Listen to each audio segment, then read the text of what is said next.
E aí pessoal, tudo bom? Vamos começar agora a aula sobre água e saneamento básico. Na verdade não é só sobre água e saneamento básico, é sobre saúde, é sobre cidadania, é sobre coletividade, é sobre todos esses fatores que a gente vai ver que acabam implicando no bem-estar de todos, tá? É claro que o que eu vou falar aqui independente de partido político, tá? Eu só falo aquilo que na verdade são as minhas convicções, as coisas que eu acho, né? As coisas que eu acredito dentro das minhas vivências, dentro das coisas que eu tenho como parecer técnico, vamos dizer assim, tá legal? Então vamos começar a nossa aula sobre água e saneamento básico. Então, né, como já é de praxe, eu sempre trago uma introdução para que a gente consiga entrar no assunto já com um pouquinho de entendimento. Então, o que é saneamento, né?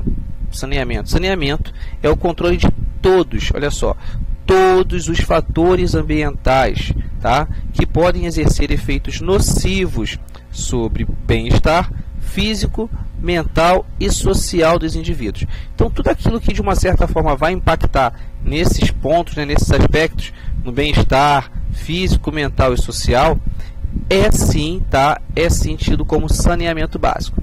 Por um acaso, pessoal, a aula de hoje, tá? Eu estou focando apenas na questão da água. Olha o título aí, água e saneamento básico. Só que o saneamento básico ele vai além disso, tá? O saneamento básico ele faz parte uma coleta de lixo, tá? Será que o local que o indivíduo mora possui uma coleta regular de lixo? Será que o local que aquele indivíduo mora possui ruas asfaltadas com galerias de águas pluviais? Será que o local onde aquele indivíduo mora possui uma rede de coleta de esgoto? Será que o local onde o indivíduo mora ele possua água encanada e tratada? Então tudo isso aí, tá, faz parte de um bem-estar coletivo, tá? E o bem-estar coletivo ele diminui problemas de saúde, como a gente vai ver na nossa aula aqui, tá? Então vamos ver. O que eu trouxe aqui? Eu trouxe um mapa, né? O ciclo do saneamento. Como é que funciona esse saneamento? Claro, né? Como eu disse, focando a questão da água. Os outros atributos, né, com relação ao saneamento básico, a gente não vai abordar hoje aqui, tá? Então, como é que funciona, né, o ciclo do saneamento, né, com relação à água? Então, eu fui enumerando aí, né? Primeiro é a captação da água. Onde é que a gente vai captar essa água? De onde é que vem essa água? Qual a qualidade dessa água? Né? É uma água boa, o suficiente pelo menos? É água de um rio que passa próximo, né? Eu perfurei um poço, né, artesiano, e esse poço artesiano me traz uma água de boa qualidade. Como é que é a qualidade dessa água, de onde eu vou buscá-la? Tá? O primeiro ponto a ser visto.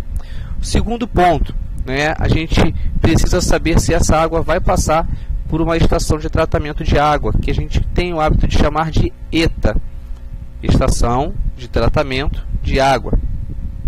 Depois, como será, né, a distribuição dessa água? Vai ser de forma harmoniosa, né, de forma que atinja toda uma grande população? Todos terão água, né, suficiente, ou vai haver aquele racionamento onde a água chega alguns dias e não chega outros dias, ou chega em uma determinada área da cidade e não chega em outra? Como é que vai ser a distribuição dessa água? A coleta de esgoto, né, ela existe?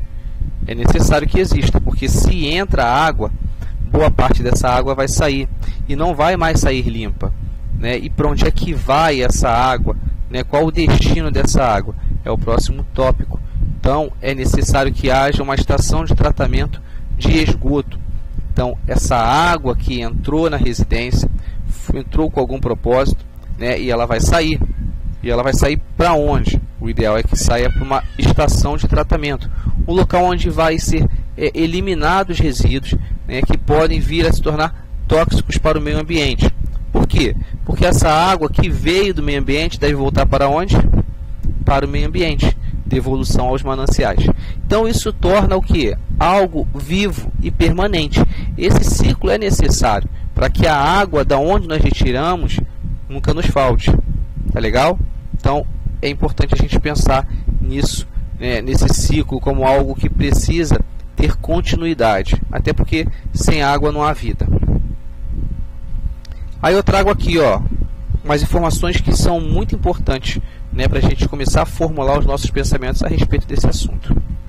Apenas 40% do esgoto gerado no Brasil é tratado, ou seja, menos da metade do esgoto do Brasil é tratado. E vamos parar para pensar, nem todo o Brasil possui água encanada. Então, dos locais aonde, da porcentagem do Brasil que possui uma água encanada, dessa porcentagem, apenas 40% vai devolver essa água de forma correta para os mananciais. Aí aqui embaixo, ó, 35 milhões de brasileiros não têm acesso à água tratada.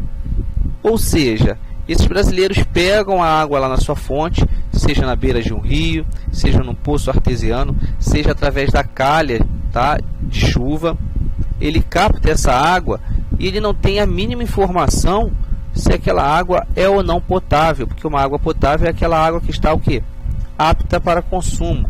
A água pode estar limpa, sem cheiro, né, sem sabor, mas isso não é o suficiente para atestar que é uma água pura, tá? Água pura não, que é uma água potável, né? Porque água pura é outra situação. Então, 35 milhões de brasileiros é muita coisa, né? A gente tem aqui, ó, 85% dos rios monitorados pela SOS Mata Atlântica, tá? Que é uma organização não governamental que cuida de meios de assunto do meio ambiente, não tem boa qualidade da água. Então, 85% dos rios monitorados. Eu não sei quantos rios eles monitoram, mas é uma organização que já existe há muitos anos e tenho certeza que eles monitoram os principais rios do Brasil. Então, 85% desses rios não possuem. Isso quer dizer o quê? Que se a água for captada nesses mananciais, essas águas antes de chegar nas residências, né, elas precisam passar por um tratamento, uma estação de tratamento, tá? E aqui a gente tem mais de 70% das doenças que levam a internações decorrem de contato com a água suja. Então essas doenças a gente vai ver lá no final, tá, que elas podem ser de várias formas, mas todas elas têm ligação com a água.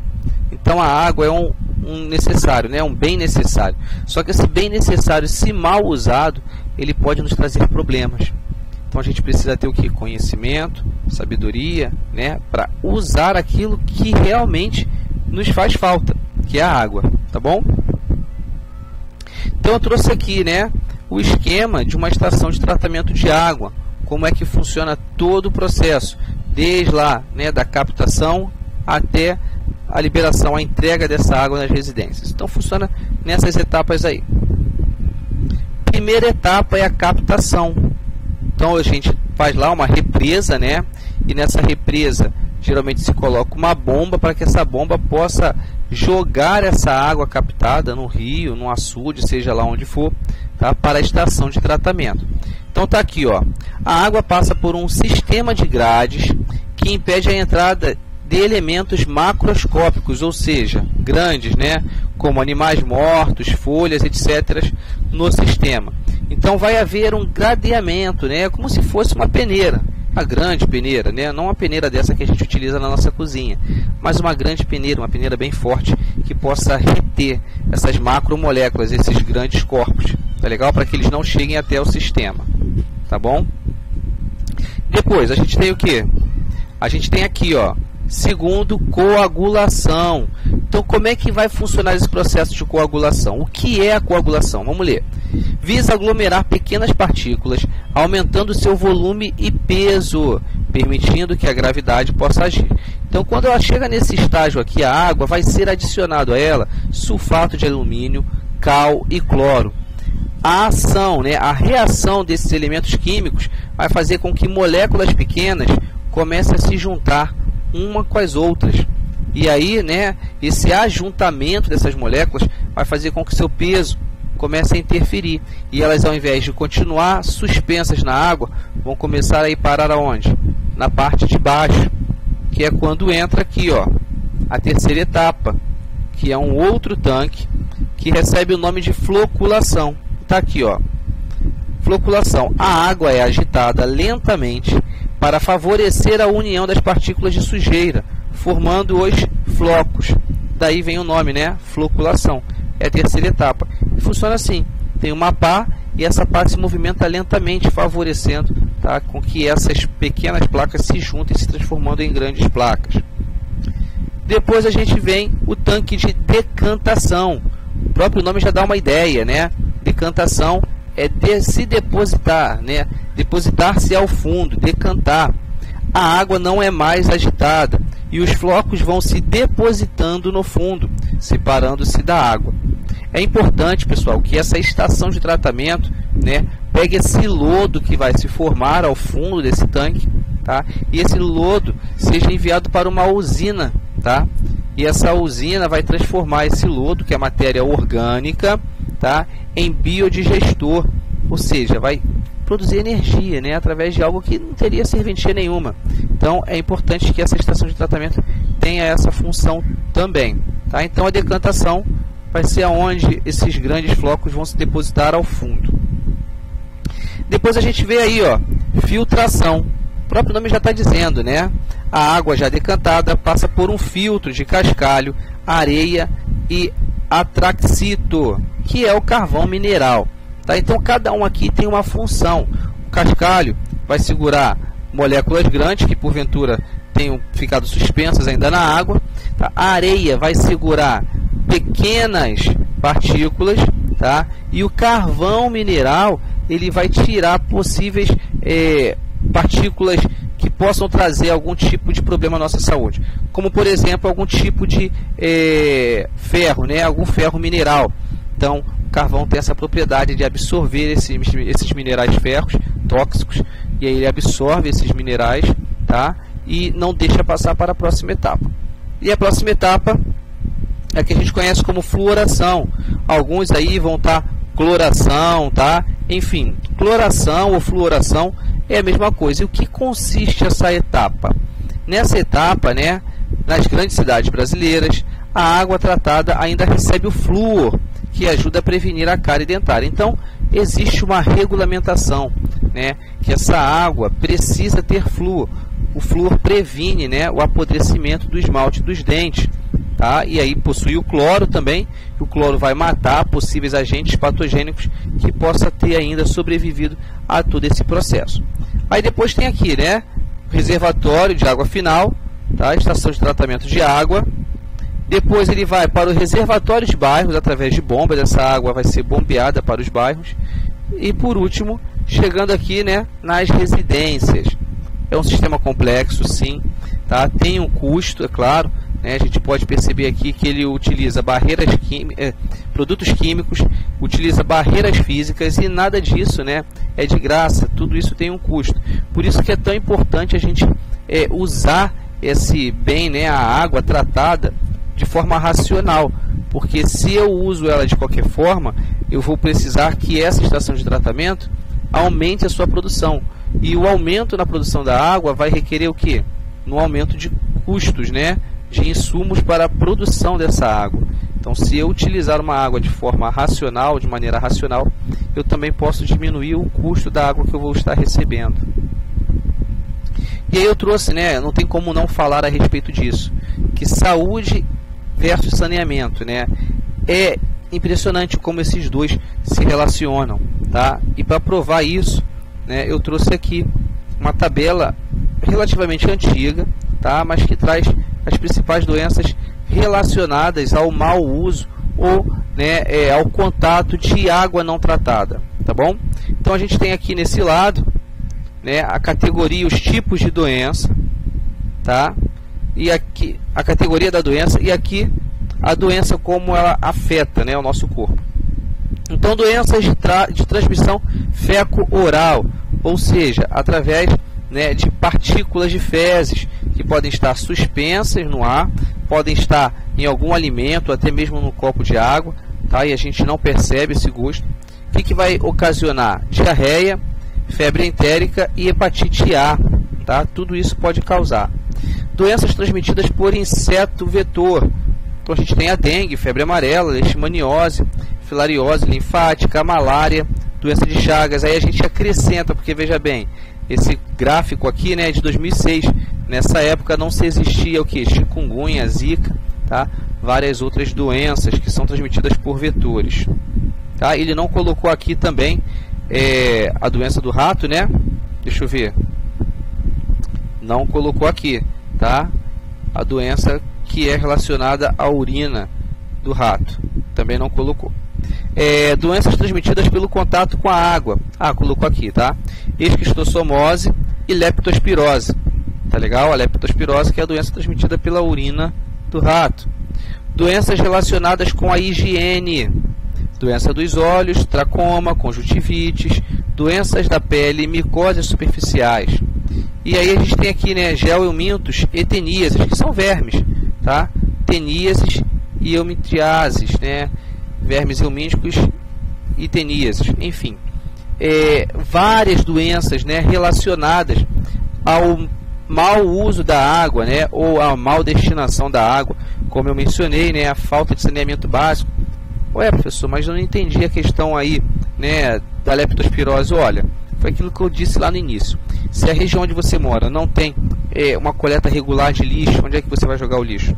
Relativamente próximo da sua casa. Esse lixo vai trazer esses ratos, né? Choveu, vai alagar, e aí o rato está em contato com esse lixo, está ali se alimentando, vive por ali, vai urinar, e aí você vai ter o risco de contato. Então, quer dizer, contaminou a água, né? A gente tem uma relação direta com todos esses aspectos aí, tá? E olha só que interessante, para não dizer revoltante, a informação que eu trago para vocês. Para cada real investido em saneamento básico, economizamos R$ 4,00 em saúde pública. Então, veja bem, se um governo gasta R$ 10,00 na implantação de saneamento básico, em todos aqueles aspectos que a gente viu lá no início, tá? Ele vai economizar R$ 40,00, né? R$ 40,00 que é uma compra de medicamentos, né? Que é o pagamento de mão de obra, enfim. A cada R$ 1,00 há uma economia de R$ 4,00. É muita coisa. Então, mais do que trazer essa informação, eu quero deixar uma reflexão aqui para vocês, tá? De que forma você está utilizando a água que você tem recebido, né? Você tem feito a sua parte. Então, pense a respeito disso, tá? Eu acho que o conhecimento é a maior informação. O conhecimento e a informação é a maior arma que a gente pode ter para tentar e começar, né, mudar o planeta que a gente vive. Tá legal? Leiam o capítulo, resolvam os exercícios do capítulo. Dúvidas a respeito do que vocês lerem ou do que vocês vierem a fazer de exercício, anotem. E no nosso próximo encontro a gente vai estar tirando essas dúvidas, tá legal? Forte abraço, pessoal. Tchau, tchau.